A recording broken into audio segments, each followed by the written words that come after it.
Hello السلام علیکم، آواز آ رہی ہے سر؟ وعلیکم السلام جی، آ رہی ہے، آواز آ رہی ہے آپ کی۔ جی جی جی، شہباز عثمانی صاحب، ویسے میں شیعہ ہوں، لیکن میرا آپ سے ایک سوال تھا کہ ہم یہ کہتے ہیں نا کہ جو مجلس میں نہیں آتا وہ جو ہے وہ ہے، مطلب کہ وہ نجس ہے، کیونکہ قرآن کی آیت ہے نا کہ ہم نے تمام نجاست کو اہل بیت سے دور کر دیا، ایسے ہی ہے سر؟ جی جی، آیت تو ایسے ہی ہے، لیکن جو لیکن مجلس میں نہیں آتا وہ نجس والی بات درست نہیں ہے۔ لیکن یہ ہے کہ ایک سوال ہے، ایک سوال میرا یہ ہے کہ حضرت عائشہ کو چونکہ ہم جو ہیں وہ مسلمان نہیں مانتے، جو ہم لوگ نہیں مانتے، تو وہ رسول خدا کی زوجہ تھی، اور وہ انہوں نے جو ہے وہ رسول، ظاہر سی بات ہے رسول خدا کی وہ زوجہ تھی، تو مطلب شادی کے بعد وہ ظاہر سی بات ہے کہ وہ مطلب کہ انہوں نے جنسی جو وہ تعلقات ہے وہ بھی بنائے، تو ایک نجس کے ساتھ رسول خدا نے کیسے کر لیا؟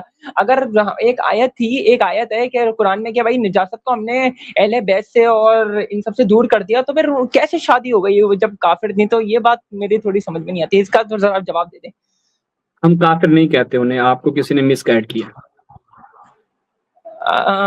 جیسے ہم ان تین کو نہیں مانتے، ویسے حضرت عائشہ کو بھی تو نہیں مانتے، تو وہ بھی تو ہم کافی ان کو تھی۔ ظاہری طور پر مسلمان مانتے ہیں، مومن نہیں مانتے، وہ علیحدہ بات ہے، کافر والی بات الگ ہے۔ ظاہر طور پر ہم ان کو کافر مسلمان، اچھا یہ چیز ان تینوں کے لیے بھی ہے کیا؟ مطلب تین جو خلیفہ ہیں؟